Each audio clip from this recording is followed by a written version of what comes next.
Welcome the student in our channel Gyan Ganga family. दोस्तों आज आप लोगों के लिए एक ऐसा मोस्ट इंपोर्टेंट टॉपिक लेके आया हूं जिसका नाम है इलेक्ट्रिसिटी यानी कि विद्युत धारा।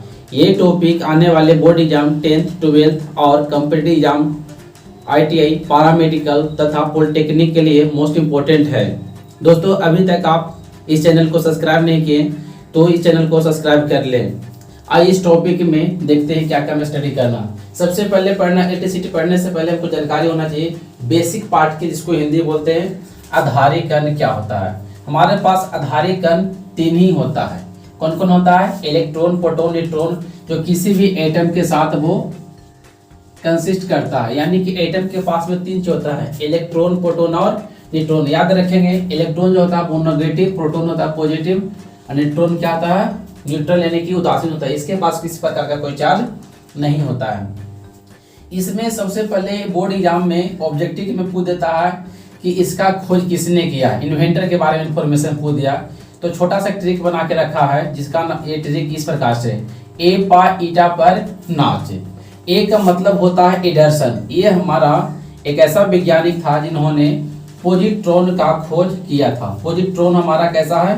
तो पॉजिटिव यानी कि घनात्मक है। कैसा होता है? घनात्मक कण है। पॉजिटिव पार्टिकल का मतलब होता है हिंदी में घनात्मक कण। ई से होता है इलेक्ट्रॉन, और इलेक्ट्रॉन जिसका खोज थॉमसन ने किया था। किसने खोज किया था? थॉमसन ने। कब किया था? 1897 ईस्वी में। और पी का मतलब होता है पर, यहाँ पे है पी से प्रोटॉन हो गया जिसका खोज 1919 ईस्वी में किया था। हालांकि यहाँ पे जो एटम होता है उसका शेप स्फेरिकल होता है। क्या होता है? गोलाकार होता है। तो उसका कोई एटम की खोज हमारा रदरफोर्ड ने 1911 ईस्वी में किया था। बाद में उन्हें पता चला कि हमारा जो एटम होता है उसके नाभिक न्यूक्लियस में प्रोटॉन और न्यूट्रॉन होता है, जिसे पता 1911 में 1919 में पता चला।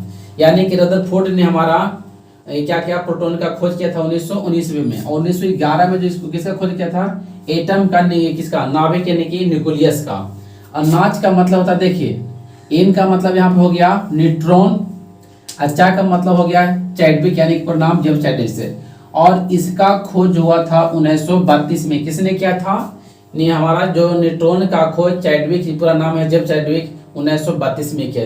इसी समय हमारा सेम टाइम पे एडरसन ने, किसने? एडरसन ने 1932 ईस्वी में खोज किए थे, जिसके लिए इनको 1936 ईस्वी में नोबेल प्राइज मिला था। नोबेल प्राइज दुनिया का सबसे बड़ा प्राइज है। जो अल्फ्रेड जो नोबेल थे उनके संपत्ति से प्रत्येक वर्ष क्या करता है, जो किसी भी साहित्य या बायोलॉजी, विज्ञान, अन्य क्षेत्रों में अच्छा काम करते हैं, उत्कृष्ट काम करते हैं, उनके लिए उनको ये पुरस्कार दिया जाता है। अभी तक हमने पढ़ा ये बेसिक पार्टिकल के बारे में और उसका खोजकर्ता के बारे में। यहाँ से ध्यान रखेंगे कि इलेक्ट्रॉन, प्रोटॉन, न्यूट्रॉन जो होता है हमारा यहाँ पे बेसिक पार्टिकल है, और यही मिलकर हमारा क्या करता है? एटम्स, परमाणु का निर्माण करता है। थोड़ा सा एटम के बारे में जान लेंगे, ये केमिस्ट्री का पार्ट है।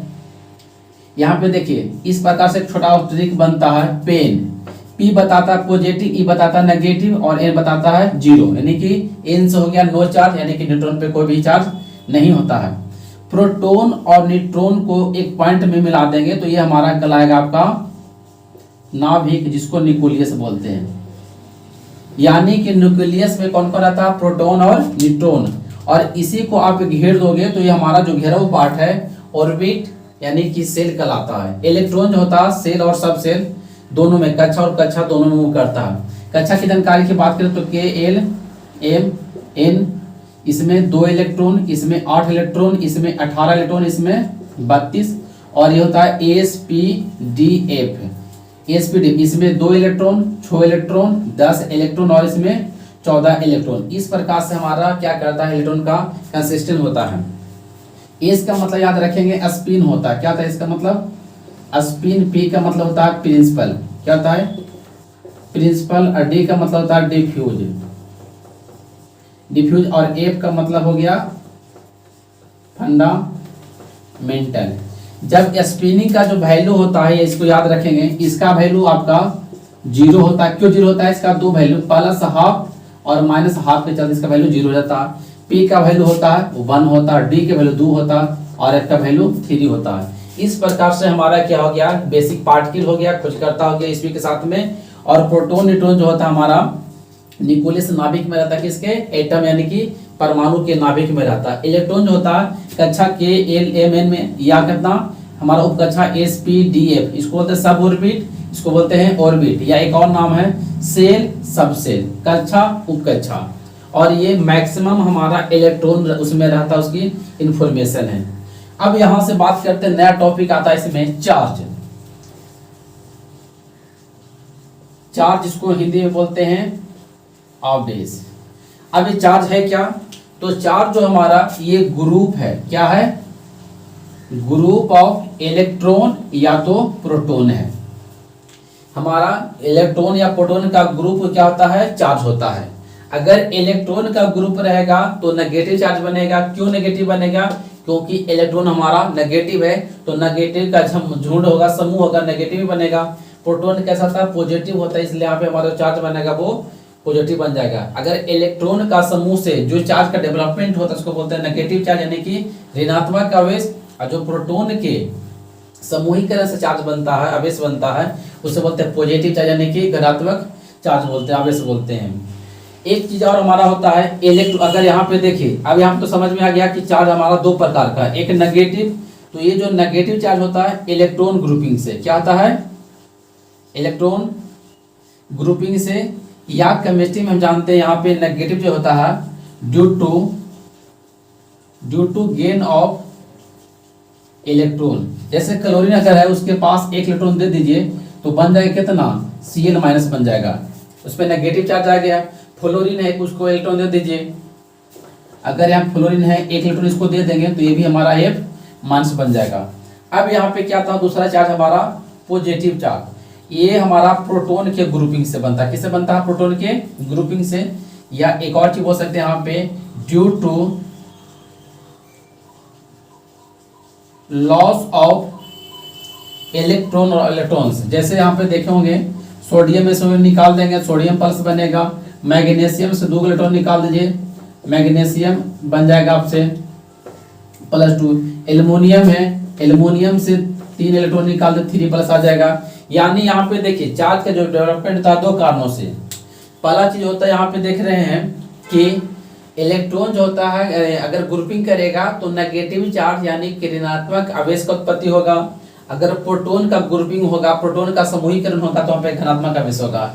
इसका दूसरा कारण क्या है कि इलेक्ट्रॉन को आप लॉस करोगे तो पॉजिटिव चार्ज, गेन करो तो नेगेटिव चार्ज बनेगा। अब यहाँ से होता है चार्ज के प्रॉपर्टी के बारे में स्टडी करेंगे।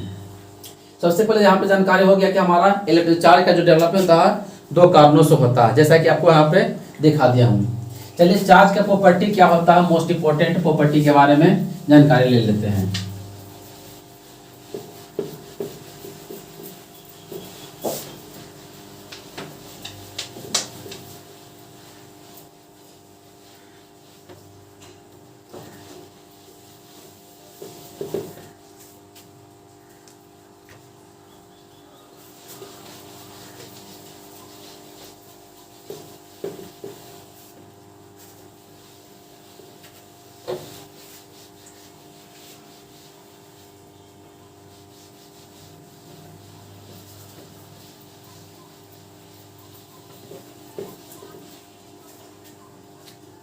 टॉपिक है प्रॉपर्टीज ऑफ चार्ज।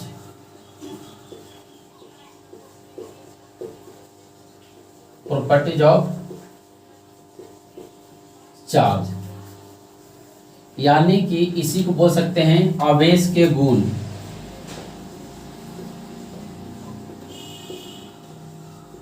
आवेश के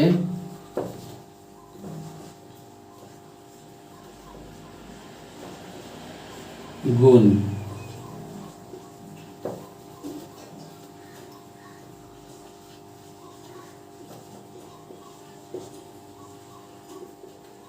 चलिए पहला प्रॉपर्टी पढ़ते हैं, टोटल चार्ज इज ऑलवेज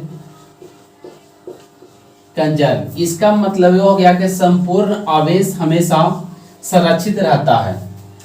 जैसे होता है क्या है एनर्जी कंजर्वेशन लॉ में कि एनर्जी को क्रिएट या डिस्ट्रॉय नहीं कर सकते हैं, अपने रिक्वायरमेंट के अनुसार एक फॉर्म से दूसरे फॉर्म में कन्वर्ट कर सकते हैं।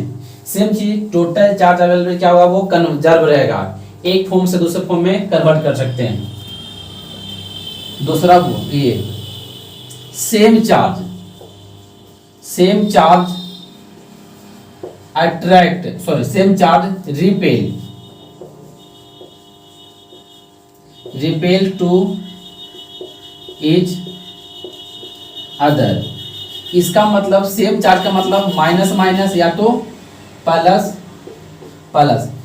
अगर समान आवेश रहेगा तो वे एक दूसरे को विकर्षित करेगा। समान आवेश कहने का मतलब हो गया दोनों माइनस या दोनों प्लस से।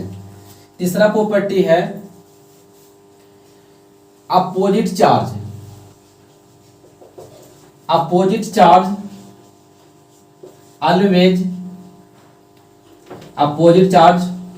always attract to each other। इसका मतलब हो गया अपोजिट चार्ज माइनस प्लस या प्लस माइनस, दो असमान आवेश रहेगा तो वो आवेश एक दूसरे को आकर्षित करेगा अपनी ओर। चौथा प्रॉपर्टी कहता है charge is a quantized properties of electronic charge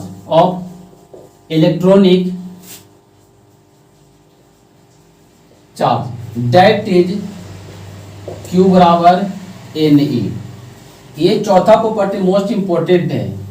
ये कह रहा है कि जो हमेशा आवेश होता है इलेक्ट्रॉनिक आवेश के गुणात्मक रूप में अस्थायी होता है। अगर इलेक्ट्रॉन का गुणात्मक रूप में कोई आवेश नहीं है तो वो एग्जिस्ट हमारा नहीं करेगा, उस आवेश का कोई अस्तित्व नहीं होगा। इसलिए यहाँ पे क्या हो गया Q बराबर Ne। तो ये नेगेटिव चार्ज के लिए। अगर पॉजिटिव चार्ज होता है यहाँ पे Pn करते हैं। यहाँ पे E क्या होता है, तो E के बारे में जानकारी ले लेते हैं। E जो हो गया इलेक्ट्रॉनिक चार्ज कहलाता है। क्या कहलाता है ये, इलेक्ट्रॉनिक चार्ज। और E का जो वैल्यू होता है 1.6 गुना 10 के पावर माइनस 19 कूलम। और ये जो चार्ज है ये हमेशा स्मॉलेस्ट चार्ज है। क्या ये स्मॉलेस्ट चार्ज है। इससे छोटा आवेश कभी भी संभव नहीं है। जब भी होगा तो इससे छोटा आवेश कभी भी संभव नहीं होगा। ये मिनिमम आवेश है, इससे छोटा कोई आवेश नहीं होगा।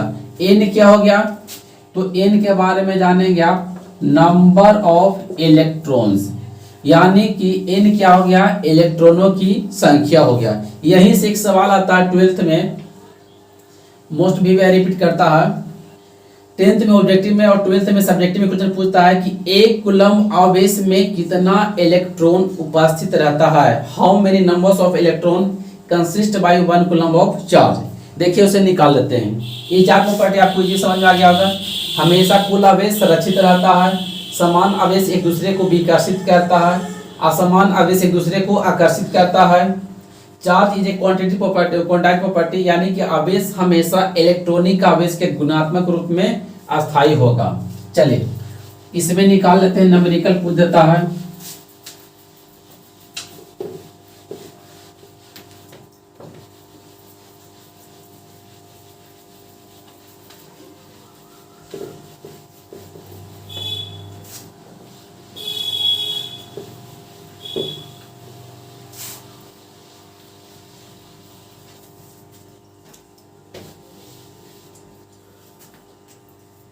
क्वेश्चन कहता है हाउ मेनी इलेक्ट्रॉन्स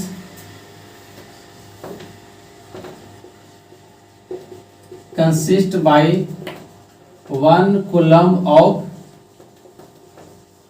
चार्ज। इसका मतलब ये हो गया कि एक कूलम आवेश में कितना इलेक्ट्रॉन रहता है।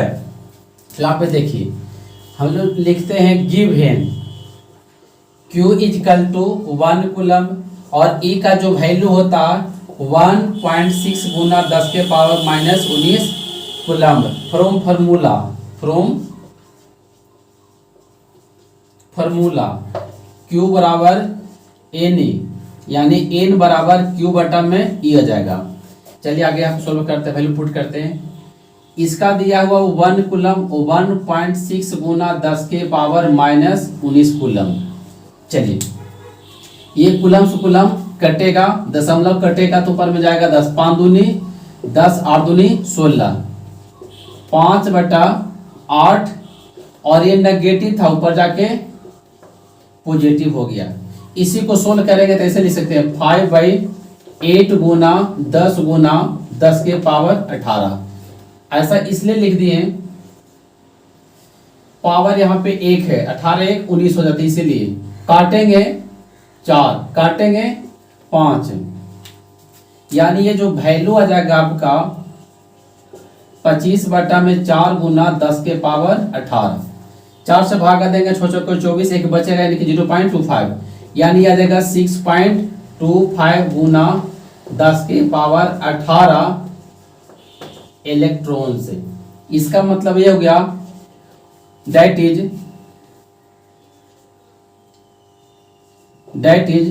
1 कूलम बराबर 6.25 गुना 10 के पावर 18 इलेक्ट्रॉन्स। इसका मतलब ये हो गया कि 1 कूलम आवेश में इतना इलेक्ट्रॉन एग्जिस्ट करता है। अब ये इसका वास्तविक मीनिंग क्या हुआ आप ये समझेंगे। अगर कोई चालक तार है, कोई एक चालक क्या है तार है, अगर उसमें क्या कर रहा आवेश का फ्लो कर रहा है या करंट का फ्लो कर रहा है, तो एक टर्मिनल से दूसरे टर्मिनल 6.25 गुना 10 के पावर 18 इलेक्ट्रॉन पास कर जाए, तो ये समझेंगे कि उस हमारा चालक पदार्थ कंडक्टिव मटेरियल में 1 कूलम चार्ज का फ्लो हो गया है। अब ये हमारा क्या हो गया कि इतना इलेक्ट्रॉन अगर कम फ्लो करेगा तो वो चार्ज एग्जिस्ट नहीं करेगा। कम से कम 1 कूलम चार्ज फ्लो करने के लिए इतना इलेक्ट्रॉन्स को फ्लो करना अनिवार्य है। दोस्तों अगर आपको ये वीडियो अच्छा लगा हो तो लाइक करें, शेयर करें, कमेंट करें। Thank you for watching my video.